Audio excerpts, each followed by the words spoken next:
Hello friends, അസ്സലാമലൈക്കും. പുതിയൊരു വീഡിയോയിലേക്ക് എല്ലാവർക്കും സ്വാഗതം. ഇന്ന് ഞാൻ വന്നിട്ടുള്ളത് 3 ചേരുവകൾ വെച്ചിട്ട് പെട്ടെന്ന് തയ്യാറാക്കിയെടുക്കാൻ പറ്റുന്ന കാണാൻ നല്ല ഭംഗിയുള്ള ഒരു ഈവനിങ് സ്നാക്സിൻ്റെ റെസിപ്പി ആയിട്ടാണ്. ഇത് ഉണ്ടാക്കുന്നത് എങ്ങനെയാണ് നോക്കുന്നതിന് മുമ്പായിട്ട് നിങ്ങൾ ആദ്യമായിട്ട് ഈ ചാനൽ കാണുന്നതെങ്കിൽ എൻ്റെ റെസിപ്പി ഇഷ്ടമാണെന്നുണ്ടെങ്കിൽ സബ്സ്ക്രൈബ് ചെയ്തൊന്ന് സപ്പോർട്ട് ചെയ്യണേ. അടുത്ത് കാണുന്ന ബെൽ ബട്ടൺ ഓൾ എന്ന് എനേബിൾ ചെയ്താലേ ഞാൻ അപ്ലോഡ് ചെയ്യുന്ന വീഡിയോസിൻ്റെ നോട്ടിഫിക്കേഷൻ നിങ്ങൾക്ക് കിട്ടുള്ളൂ. സ്നാക്സ് ഉണ്ടാക്കിയെടുക്കാനായിട്ട് ഒരു പാനിലേക്ക് 1 കപ്പ് തേങ്ങ ചിരിവിയത് ഇട്ടുകൊടുത്തിട്ടുണ്ട്. ഇത് ചെറുതായിട്ടൊന്ന് വറുത്തെടുക്കാം. ഇത്രയും ആയാൽ മതി. നമുക്കിതൊരു പാത്രത്തിലേക്ക് മാറ്റാം. ഇനി ഇതിലേക്ക് ഞാൻ ചേർത്ത് കൊടുക്കുന്നത് 1/2 കപ്പ് മൈദയാണ്. 1 കപ്പ് തേങ്ങയിലേക്ക് 1/2 കപ്പ് മൈദ.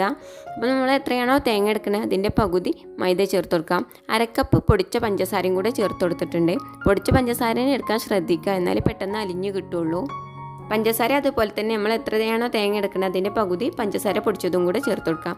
എന്നിട്ട് കൈവച്ചിട്ട് നന്നായിട്ടൊന്ന് മിക്സ് ചെയ്ത് കൊടുക്കാം. കുറേശ്ശെ വെള്ളം ചേർത്തൊന്ന് കുഴച്ചെടുക്കാം. ഒന്നാകെ ചേർത്ത് കൊടുക്കരുത്. ഒന്നാകെ ചേർത്ത് കൊടുത്താൽ ഇത് ലൂസായി പോകും, നമുക്ക് ഷേപ്പാക്കാൻ പറ്റൂല. തേങ്ങ വറുക്കാതെ സ്നാക്സ് ഉണ്ടാക്കിയെടുക്കാം. തേങ്ങ വറുക്കാതെ ഉണ്ടാക്കുകയാണെങ്കിൽ നിങ്ങൾക്ക് ഈ വെള്ളം ചേർക്കേണ്ട ആവശ്യം ഉണ്ടാവില്ല. അതിൽ തന്നെ വെള്ളം ഇങ്ങനെ ഉണ്ടായി വരും, പഞ്ചസാര ഉരുകുകയും ചെയ്യും, തേങ്ങാപ്പാൽ ഉണ്ടായി വരികയും ചെയ്യും. അതുകൊണ്ട് വെള്ളം ചേർക്കേണ്ട ആവശ്യം ഉണ്ടാവില്ല. നന്നായിട്ട് കുഴച്ചെടുത്തിട്ടുണ്ട്. ഇനി ഇതിൽ നിന്ന് ഷേപ്പ് ചെയ്തെടുക്കണം. അതിന് വേണ്ടിയിട്ട് കുറേശ്ശെ എടുത്തൊന്ന് ഷേപ്പ് ചെയ്തെടുക്കാം. കയ്യിൽ ഒട്ടി പിടിക്കാതിരിക്കാൻ വേണ്ടിയിട്ട് കൈവെള്ളയിൽ കുറച്ച് എണ്ണ ആക്കി കൊടുക്കാം. എന്നിട്ട് കയ്യിൽ വെച്ചിട്ട് ഇതുപോലെ ഒന്ന് ആക്കി കൊടുക്കാം. എന്നിട്ട് നടുവിലായിട്ടൊന്ന് ചെറുതായിട്ടൊന്ന് പ്രസ് ചെയ്ത് കൊടുക്കാം. അപ്പോൾ ഇതുപോലെ ബാക്കിയുള്ളതും കൂടെ ഷേപ്പ് ചെയ്തെടുക്കാം. മുഴുവനായിട്ടും ഷേപ്പ് ചെയ്തെടുത്തിട്ടുണ്ട്. ഇനി ഇതിൻ്റെ മുകളിൽ ചെറിയ കട്ട് ചെയ്തതും കൂടെ വെച്ച് കൊടുക്കാം.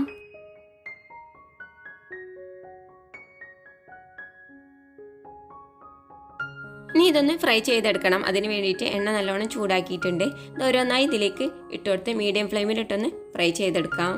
മീഡിയം ഫ്ലെയിമിലിട്ടിട്ട് ഫ്രൈ ചെയ്യാൻ ശ്രദ്ധിക്കുക, അല്ലെങ്കിൽ പെട്ടെന്ന് ഇതിൻ്റെ മുകൾ ഭാഗം കരിഞ്ഞു പോവും.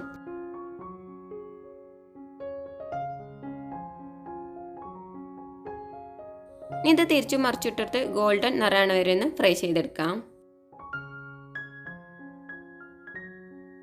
ഈ ഒരു നിറമായാൽ മതി. ഇത് എണ്ണയിൽ നിന്ന് കോരി മാറ്റാം. അപ്പോൾ ഈസി ആയിട്ടുള്ള സ്നാക്സ് ഇവിടെ റെഡി ആയിട്ടുണ്ട്. അപ്പോൾ നമ്മൾ കടയിൽ നിന്നൊക്കെ വാങ്ങിക്കുന്ന അതേ തേങ്ങാ ബിസ്ക്കറ്റിൻ്റെ ടേസ്റ്റാണ് ഇതിന്. അപ്പോൾ നിങ്ങളെല്ലാവരും ഒരു പ്രാവശ്യമെങ്കിലും ഒന്ന് ഉണ്ടാക്കി നോക്കിയിട്ട് അഭിപ്രായങ്ങൾ കമൻറ്റ് ബോക്സിലൂടെ അറിയിക്കുക.